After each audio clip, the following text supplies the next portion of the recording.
Duduk siap, gerak. Woi, man. Ulangi. Ulangi. Kurang mantap ngomong ya, Ustaz. Oh, kurang mantap ngomong. Iya, kalau kita mantap dia mantap, kalau kita lemah dia lemah. Duduk siap, ayo. Nih, tes ya. Tes, ayo tes. Duduk siap. Gerak. Oh, kan mantap. Istirahat di tempat. Gerak. Gitu. Coba Ustaz ngomongnya pelan. Terlalu lembut ya. Ada kalanya lembut, ada kalanya tegas, Ustaz. Oh gitu, ya. Iya. Ayo, mulai. Apa? Udahlah, bukan tempatnya. Hadirin, jadi mudah-mudahan bisa bersinergi ya. Ustaz Aam jangan ragu-ragu, ini pesantren milik Allah. Saya cuma nebeng sebentar. Ustaz Yusman juga jangan ragu-ragu. Insya Allah mudah-mudahan zikir, pikir, ikhtiar. Yang saya tuh sebetulnya bingung kalau disebut persentase ya. Karena harus pol aja lah. Karena 100% tuh kurang. Masing-masing maksimal gitu ya. Maksimal. Dan harus terwarnai zikir. Pikir terwarnai zikir, ikhtiar terwarnai zikir. Karena tanpa niat yang lurus mau kemana. Baik, alhamdulillah itu sudah berdiri. Iya, baik. Baik, luar biasa, ternyata sangat amat luas mengenai pengertian dari zikir, fikir, dan ikhtiar ya. Mungkin kalau kemarin-kemarin kita masih terpagari ya, zikir seperti itu aja, fikir seperti itu aja ya. Dan ikhtiarnya juga seperti itu, ternyata sangat amat luas. Dan kita tadi sudah mendapatkan bagaimana pondasi dasar yang harus kita perbaiki. Dan sekarang alhamdulillah sudah ada yang ingin bertanya ya, bersama kita. Boleh ngacung yang ingin bertanya? Maaf, oh ya silakan. Ya boleh berdiri, sebutkan namanya. Baik, bismillahirrahmanirrahim. Assalamualaikum warahmatullahi wabarakatuh. Assalamualaikum warahmatullahi wabarakatuh. Kayak suara penyiar ya? Penyiar MK ya? Iya. Oh, suara khas itu. Sudah ada di ujung telepon kita ini. Ya, betul ya? Betul, Ustaz. Kita sudah tersambung dengan Ustadz Yusuf Mansur. Assalamualaikum Ustadz. Waalaikumsalam. Khas ini suaranya. Ya, nama saya Hasan Albana yang ditanyakan Ustaz. Tadi disampaikan oleh A, kita harus banyak zikir, bukan banyak mikir. Tetapi dalam fenomena masyarakat lebih sering banyak berpikirnya. Sehingga timbullah dalam bahasa anak muda itu galau gitu ya. Nah, dalam bahasa galau itu kan salah satunya adalah ketika kita terlalu banyak memikirkan sesuatu. Misal tanpa ada solusinya. Nah, yang ditanyakan bagaimana untuk mengaplikasikan dalam kehidupan kita supaya zikir itu benar-benar menjadi pondasi kita sehingga kita bisa merasakan yang namanya ketika ada masalah dalam kehidupan kita akan mudah untuk menyelesaikan dan memasrahkan kepada Allah. Terima kasih. Wassalamualaikum warahmatullahi wabarakatuh. Enggak dibuka dulu layanan telepon gitu. Coba-coba pengen denger dikit. Pengen denger dikit. Yang segmen mananya Ustaz? Apa kayak yang mana coba pengen denger. Baik, dipancarluaskan dari Jalan Geger Kalonggerang Baru nomor 11 Bandung. Insya Allah kita akan menyimak kembali manajemen Kolbu pagi di hari ini. Pagi hari ini bersama guru kita Ustaz Yusuf Mansur gitu. Luar biasa. Ini orangnya ya. Iya. Oke, udah nikah belum? Belum. Berdiri lagi. Ya. Ini dia belum menikah ya. Silakan nanti SMS, kemana SMS-nya? Silakan. Nah, jangan ngerjain orang kayak gitu. Baik. Ini yang ditanya siapa? A tadi atau ada yang mau jawab? Gini. A ingat waktu belajar di pesantren Miftahul Huda. Wa Khair Afandi. Semoga Allah merahmati menyayangi beliau ya. Saya mencintai beliau. Beliau nasihatnya sederhana. Mun aya naon teh bungkus. Jadi suruh dibungkus. Bungkus, serahkan ke Allah. Gitu. Jadi kalau kelamaan mikir dan tidak dibungkus pasti galau. Kita ingat tentang rezeki, mikir tentang rezeki, bungkus ya Allah. Wa aslih li sya'ni kullah. Wala takilni ila nafsi tarfata ainin. Selesaikan ya Allah, perbaiki urusan saya semuanya. Dan jangan serahkan kepada saya walau sekejap mata. Itu pasti didengar oleh Allah. Mau keras, mau pelan, mau dalam hati. Dan Allah akan memudahkan pikiran. Jadi nanti kita akan banyak mikir. Tapi bedanya pikiran yang dituntun oleh yang maha menguasai segala-galanya. Gitu, ingat calon mempelai, banyak pesaing misalkan ya.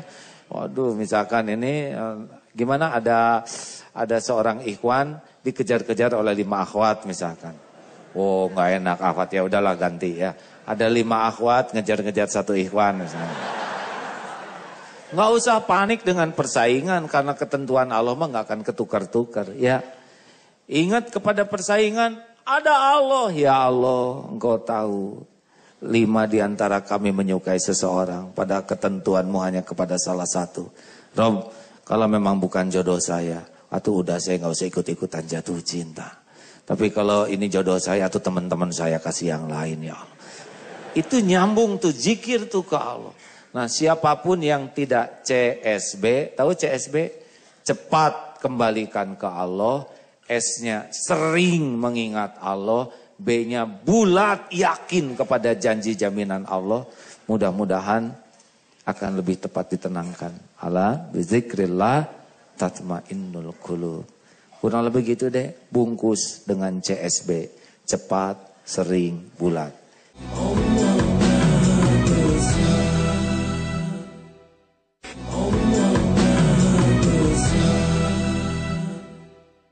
Sekarang Ustadz Isman jawab. Saya sesuai dengan tulisan di sana, Ustadz. Ada Ustadz Aam. Betul Ustadz. Jadi benar ya, saya baca itu suruh ke situ. Dari situ disuruh ke sini. Ustadz, Pak, jawab. Kalau di perintah guru saya selalu taat. Ya, rekan-rekan sekalian, tadi AA sudah memberikan sebuah pencerahan yang begitu indah. Saya ingin mencoba melihat dari sisi lain. Ada seorang pakar bidang DNA namanya Dr. Kazuo Murakami. Dia nulis buku tentang The Divine of DNA. Apa katanya? Kita itu dilahirkan sudah ada gennya. Jadi dalam diri kita itu ada file biologis yang tidak bisa dibohongi oleh siapapun. Jadi kalau saya mengatakan saya anaknya Pak Agus, ya, bukan anaknya Pak Nurdin misalnya, ya. Tapi kan begitu tes DNA, tubuh saya akan mengatakan saya ini anaknya siapa. Nah, DNA ini katanya selalu berpasangan. Kalau rekan-rekan malas itu ada pasangannya rajin. Kalau orangnya itu gampang putus asa, kalau kita suka putus asa, sebenarnya kita punya DNA untuk selalu survive gitu loh. Nah, kata Kazuo Murakami, nanti tergantung mana yang diasah. Contoh sederhana kalau kita lihat anak-anak kita.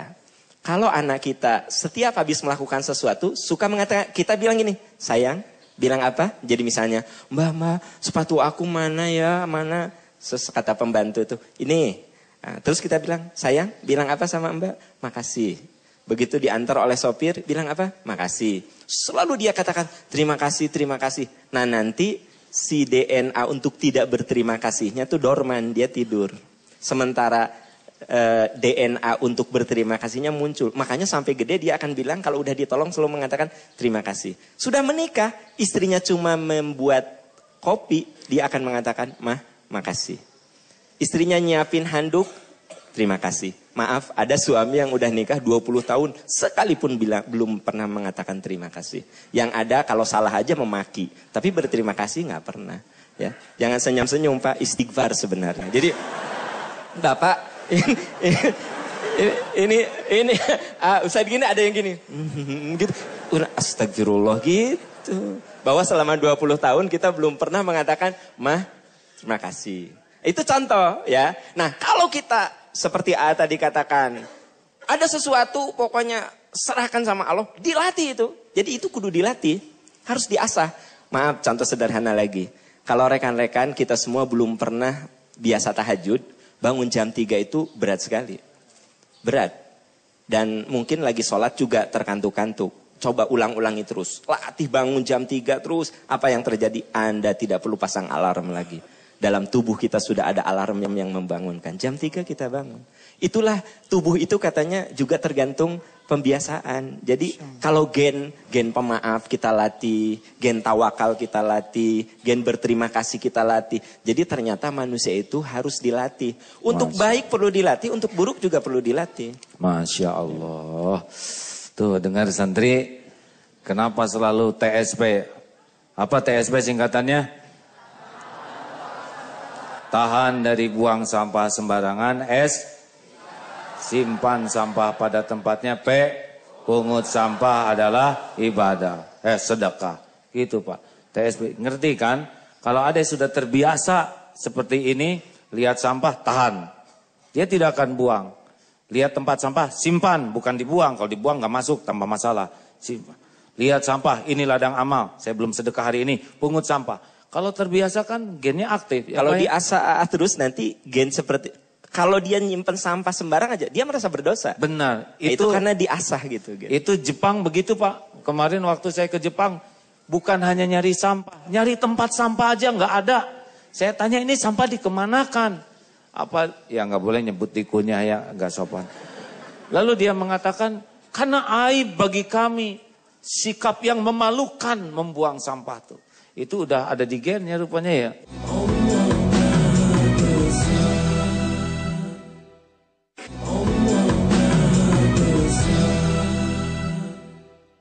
Ustaz, jangan nyuruh siapa-siapa lagi, jawab ya. Ya, makasih ya. Makasih Pak Am. Ini gen udah dari dulu kelihatannya. Ngomong apa ya? Ya udah istighfar aja Ustaz. Istighfar. Ya istighfar benar. Iya gitu. Ustaz kira-kira gen apa yang aktif nih hadirin? Kayaknya Ustaz senang baca Quran atau apa gimana tuh? Ini pasti ada kaitan ya. Kalau dari kecil gen senang baca Qurannya udah aktif, kelihatannya sampai tua tuh menikmati betul Quran, benar? Ya saya kebetulan terlahir sebagai orang Betawi yang diajarkan kalau ada guru itu jangan banyak ngomong.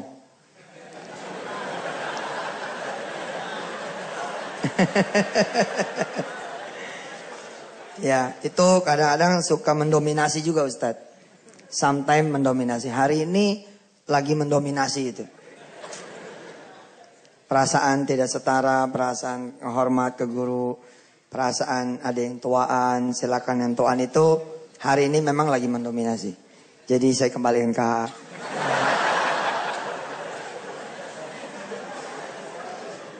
Kalau ayah saya dulu jadi cerita orang tua nih. Ayah saya dulu seorang guru asalnya. Waktu ayah saya dari desa makanya disebut gimnastiar itu karena bapak saya guru olahraga gimnastik ya. Dilatih lalu sesudah ayah jadi tentara itu memang dilatih dari kecil seperti ini, nempel terus, disiplin, harus rapi, tertib, setia kawan. Dulu ini mah bukan nyeritain kejelekannya, ayah saya niatnya baik. Kalau satu dulu anaknya berantem, pasti tiga-tiganya dihukum. Saya ingat waktu yang adik saya paling kecil berantem, pulang nangis. Lalu Deda maju lagi. Pulang, kalah, dia nangis juga. Akhirnya saya maju, ya tiga-tiganya nangis. Dan lawannya gede. Tapi akibatnya kita jadi setia kawan terus. Memang terima kasih paham ini ilmunya. Kita berarti dari awal, dari kecil harus mengaktifkan DNA. Apa Ustaz? kirain menang tiga-tiganya kalah. Enggak, kalau kalah mah kalah aja. Kenapa harus ngomong menang Ustaz? Iya. Dahsyat nih. Tapi sekarang yang dulu berantem pada minta maaf Ustaz ya. Allah. Ya, sekarang nggak diberantemin juga ada pada datang. Minta maaf ya atas kesalahan dulu ya, nggak apa-apa gitulah. Takut kualat mungkin ya. Dan yang nggak enak ngomongnya gini, dah nggak nyangka bakal jadi kiai katanya. Barangkali ada yang mau nanya lagi. Ya. Nah, silakan coba. Ada lagi yang mau bertanya? Ya, wah cakep ini, ngacung. Untuk Ahwat dulu mungkin ya. Gak apa-apa nih, udah ngacung tanggung. Udah tanggung ya, udah boleh deh. Ayo silakan ya. Udah mandi dari semalam deh. Iya silakan. Namanya dulu ya. Assalamualaikum warahmatullahi wabarakatuh. Nama saya Jujun Jalani. Langsung to the point. bagaimana cara melekatkan zikir, fikir, ikhtiar dan bagaimana contoh seimbangnya zikir, fikir, ikhtiar itu Kak. Mungkin itu saja. Assalamualaikum warahmatullahi wabarakatuh. Waalaikumsalam warahmatullahi wabarakatuh. Ya, ini ada permintaan katanya Ustadz Yusuf Mansur yang menjawab katanya ya. Iya. Iya. Itu. Maksud A tuh karena ini santri di sini. Ya, jadi maksudnya sih Ustadz hatinya. Saya nanti aja yang akhwat. Ya, nanti aja. Gimana nih? Baik, ginilah deh ya. Contoh pedagang. Pedagang yang menyeimbangkan zikir, pikir, ikhtiar. Dia nggak akan lepas tahajud. Karena dia tahu tahajud itu disukai Allah. Kemudian dia dagang. Sudah sholat subuh, mungkin sampai isyraq. Sesudah itu dia berangkat lebih awal. Tapi sebelum berangkat dia sedekah dulu. Karena dia tahu sedekah ini disukai Allah. Membuka. Urusan dagang bukan urusan dengan pembeli. Urusan dagang adalah urusan dengan Allah yang menggerakkan siapapun yang membeli. Dia datang ke sana, dia bersihkan. Timbangannya diukur presisi. Ini ikhtiar ya. Kenapa? Oh bukan supaya apa-apa. Ini Allah lihat. Semili pun hitungannya dengan Allah. Orang yang beli tidak tahu. Tapi Allah selalu tahu. Dia pisahkan. Ini dukuh yang sudah kemarin, dukuh yang segar, dukuh yang mentah. Dan semuanya dijelaskan. Lalu sesudah itu dia penampilannya bagus, rapi. Sambil nunggu pembeli, dia zikir. Lihat ada pedagang yang lain, enggak ada kotor hati. Karena ini hamba Allah juga. Ini hamba Allah. Datang orang nawar ke dia. Berapa nih dukuh? 8.000. 2.000 ya? Kenapa 2.000? Saya punyanya cuma 2.000. Bu, secara hitungan duniawi dia rugi. Tapi dia hitungannya dengan Allah. Ini ibu digerakkan oleh Allah. Cuman punya 2.000. Sedangkan saya punya lebih. Sedangkan seorang mukmin itu alat ukurnya adalah salah satu alat ukurnya. Kita mencintai saudara kita sebagaimana mencintai diri kita sendiri. Kita ingin untung, harusnya kita pun ingin saudara kita untung. Kita ingin makan enak, saudara kita pun ingin makan enak. Bu, saya dukuh banyak, silakan. Enggak pernah rugi karena hitungannya dengan Allah. Demi Allah, Allah melihat, mendengar, menyaksikan, menghitung. Dan dia puas dengan perhitungan Allah. Dia enggak jadi beli ke sini, maaf ya enggak jadi. Silakan. Beli ke sebelah, senang. Karena sebelah juga hamba Allah. Allah tahu keperluan yang di sebelah kita. Mungkin bayar kontrakan, mungkin untuk bayaran anaknya, mungkin lagi nabung untuk haji. Senang dia. Ini hamba Allah. Dia saudara kita seiman. Apa perlunya kita iri dengki? Iri dengki itu pasti karena cinta dunia. Kalau cinta rahmat Allah luas. Kalau cinta dunia itu sempit, gak ada apa-apanya. Nah itulah deh kurang lebih. Dia bagus manajemennya, bagus ikhtiarnya, tapi semuanya dikemas sebagai penghambaan kepada Allah, zikrullah. Wallahu alam.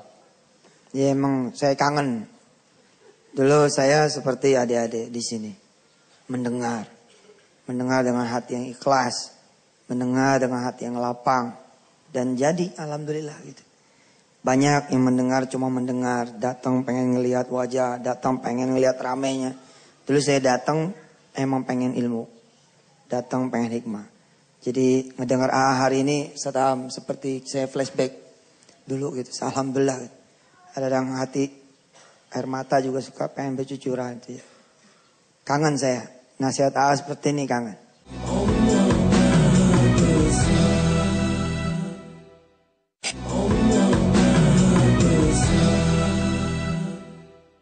Alhamdulillah. Ya kita penanya selanjutnya. Udah sekian banyak. Ini yang mau dijawab oleh Ustaz Susman khusus ya. Ya silakan. Paling nanya. Assalamualaikum warahmatullahi wabarakatuh. Ini udah niat ke saya banget kayaknya nih. Saya dengan Rosi dari santri APW Darut Tauhid Bandung.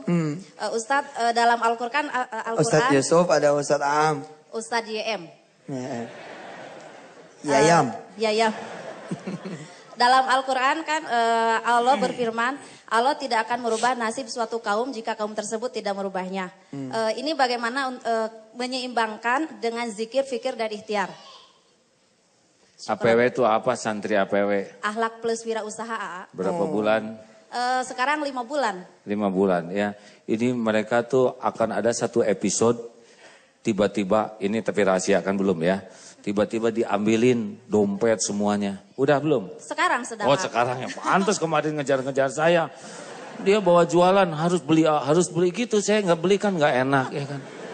Berapa ini harganya? Ini 6.000, beli 5 ya katanya. Bayar sih berapa aja? 40.000 aja. Nah mereka dilatih, diambil semuanya. Dan dilepas begitu saja, ya. Betul, A. Bisa ada rezekinya, ada. Alhamdulillah. Apa hikmahnya? Aduh banyak sekali. Salah satunya aja. Salah satunya bisa usaha, Dan bisa mendapatkan uang tanpa ada modal. Modalnya tuh hanya kepercayaan gitu, A. Ya, tuh begitu. Jadi siap-siap kalau mau wirausaha, benar-benar dilepas menarik tanpa. ya, akhlak duluan ya. Iya Pak, Akhlak kalau wirausaha plus tanpa wirausaha. Iya, kalau wirausaha tanpa akhlak kan. Begitu saya ingin nanya dikit. Tunggu dulu. Jadi ya bolehlah itu mau urusan mereka. Saya nanya dikit. Iya. Oke. Pada saat kemudian tidak ada modal gitu ya.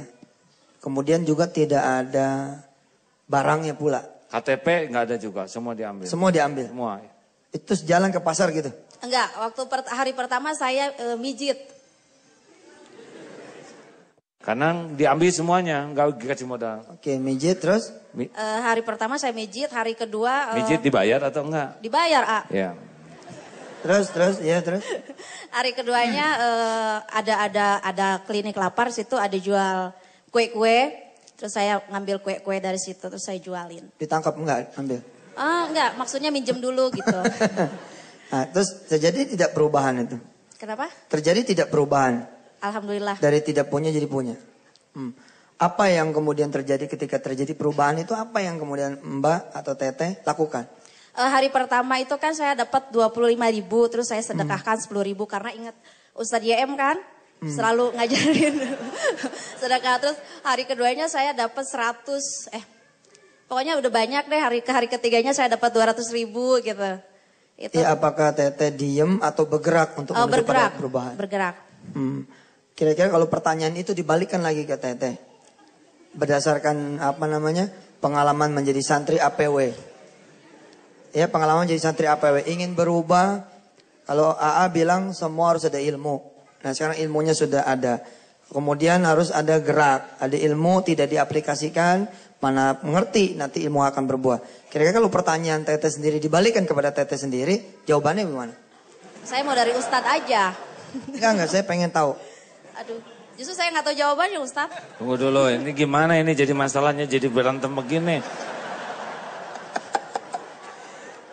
Ya, jadi secara perilaku sudah ketemu. Kalau pengen berubah, ilmunya tetap harus ada. Nggak bisa kalau nggak ada ilmu. AA bilang permasalahannya bukan persoalan bisa lunas atau tidak. Tapi ilmu untuk bisa melunasi utang itu harus punya. Pengen bangun rumah, ilmunya ada tidak gitu. Pengen kerja, ilmunya ada tidak. Sebenarnya beliau tadi sudah terjawab dengan pengalamannya gitu. Nah, nanti yang menjabarkan Ustadz Aam coba.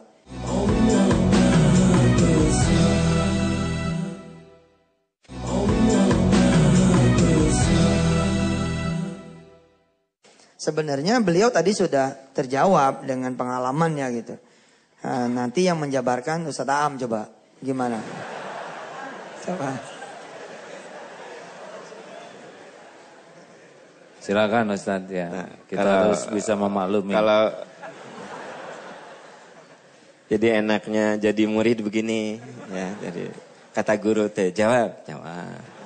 Salah. Betul. Oke. Rekan-rekan sekalian, dalam Quran kan ada yang disebut dengan konsep tawakal. Ya. Kalau dalam tawakal itu sebenarnya ada 4 unsur. Nggak nyambung dengan pertanyaan juga nggak apa-apa. Jadi yang pertama, dalam tawakal itu harus ada ikhtiar yang sungguh-sungguh. Ikhtiar itu seperti yang diterangkan Al-Mulk, harus ahsanu amala. Liyabluwakum ayyukum ahsanu amala. Jadi ahsanu amala itu kita melakukannya jangan setengah-setengah, harus all out. Harus sungguh-sungguh. Dan catat ya, tugas kita itu bukan sukses. Sukses itu wilayah Allah. Tugas kita itu ikhtiar. Gantungkan cita-cita setinggi mungkin. Sukses itu? Sukses itu wilayah Allah. Bukan tugas kita. Betul. Tugas kita itu ikhtiar. Ikhtiar. Kita itu hanya mencantumkan target untuk sukses. Tapi suksesnya itu sendiri itu wilayah Allah. Wilayah kita itu ikhtiar. Wilayah kita itu ikhtiar. Makanya saya suka bicara sama mahasiswa saya di kampus. Saya bilang, tugas kalian tuh belajar. Belajar. Dalam arti yang luas ya. Belajar teori, belajar masyarakat dan seterusnya. Belajar. Ternyata nilainya C. Nggak masalah saya bilang. Mungkin itu bawaan lahir. Makanya kalau ada mahasiswa yang dapat nilainya C, dia langsung bilang, maaf Pak, ini bawaan lahir. Saya cuma nanya gini, kamu SD berapa tahun? 8 tahun Pak. Ya. Yang penting saya bilang kamu ikhtiar. Nah, para santri yang penting kita ikhtiar. Ibu tadi sudah lakukan ikhtiar. Tapi ikhtiarnya apa? Terbaik. Kalau kita jadi ayah yang terbaik untuk anak-anak kita. Kalau kita jadi suami yang terbaik untuk istri kita, bukan istri orang lain. Kalau pokoknya selalu melakukan yang terbaik. Itu yang pertama. Yang kedua, harus ada kekuatan doa. Ingat, tidak ada kesuksesan yang 100% karena kehebatan kita.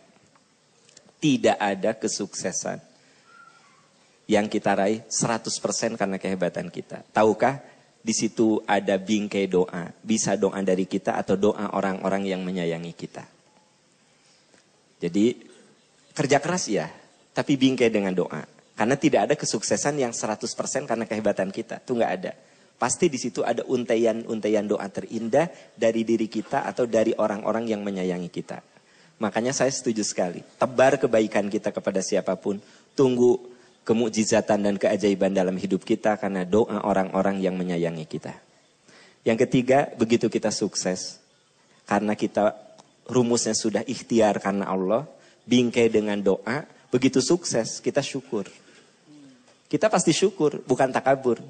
Ya. Bukan takabur. Nah, tapi jangan salah. Boleh jadi kita sudah ikhtiar. Boleh jadi kita sudah doa. Tapi hasilnya tidak seperti yang kita harapkan. Maka yang keempat harus sabar. Makanya orang sabar itu artinya orang yang selalu belajar dari kegagalannya. Sabar itu sekolah terindah dalam hidup kita. Jadi kegagalan itu sekolah terindah dalam hidup kita. Karena orang yang sabar itu dia belajar terus dari kegagalan. Nah jadi rekan-rekan sekalian, kalau kita formulakan, maka dalam hidup ini, dalam tawakal ini, tadi ada gabungan ikhtiar, zikir, fikir itu sebenarnya dalam tawakal. Ya, fa idza azamta fatawakkal 'ala Allah. Kalau kau punya satu cita-cita, azam, tawakal 'ala Allah. Kalau dalam bahasa sederhananya, fa idza azamta fatawakkal 'ala Allah itu gantungkan cita-citamu setinggi mungkin. Gantungkan setinggi mungkin. Lewati cita-cita itu dengan tahapan-tahapan dengan segala kesungguhan. Ingat ketika perang Khandaq. Khandaq itu Madinah digali, pinggir-pinggirnya digali. Ada batu besar. Dipukul oleh sahabat yang satu nggak pecah.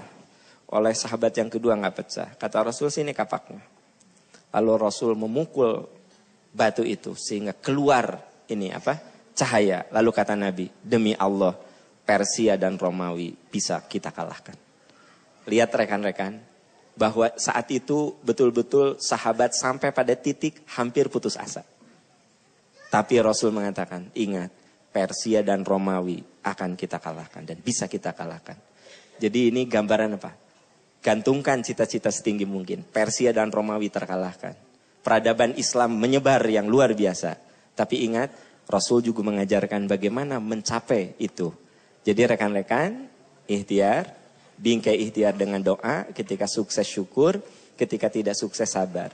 Sabar itu cara agar kita menemukan ilmu-ilmu baru dari ujian-ujian yang Allah berikan pada kita. Alhamdulillah. Terima kasih Ustadz. Begitu? Terima kasih, silakan. Iya, baik. Dan ternyata tadi sudah ada lagi ya, dari Ahwat mungkin ada yang ingin udah di sebelah sana. Aduh, sudah pegang mic belum? Iya, boleh dikasih pinjam mic-nya. Sebentar, yang sudah. Ya. Ya, Ini kalau di pesantren Mungkin para ada sudah dapat belum di atas? Sudah dikondisikan sebelah kanan insya Allah. Ya, mungkin ada yang nanya para penonton itu apa tuh pramuka ke warna-warni. Jadi di sini tuh jenis-jenis santri ditentukan oleh sialnya ya. Sialnya, ya. Misalkan penghafal Quran, sialnya apa?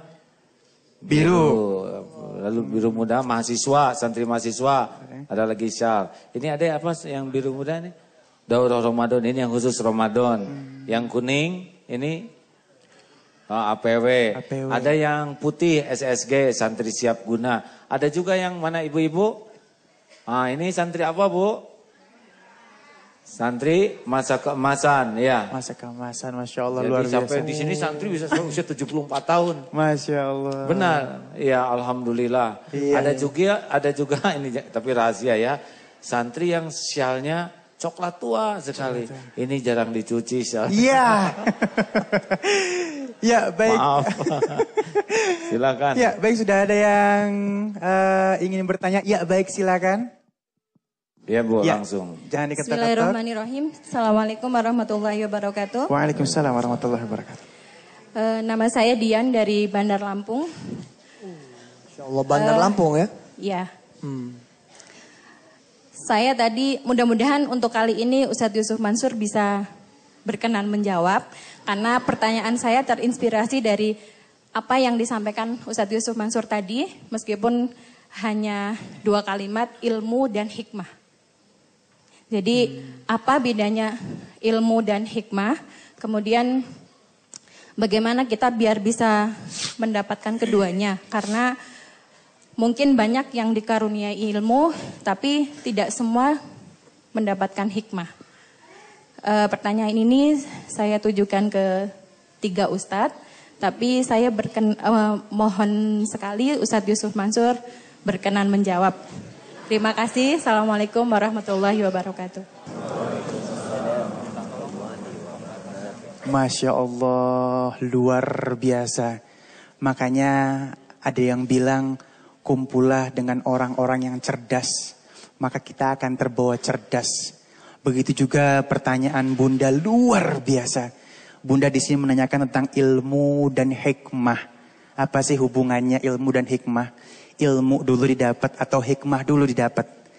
Nanti kita akan jawab, tapi tidak di kesempatan kali ini. Karena mohon maaf, waktunya yang terbatas. Insya Allah di episode selanjutnya kita akan sikapi pertanyaan Bunda.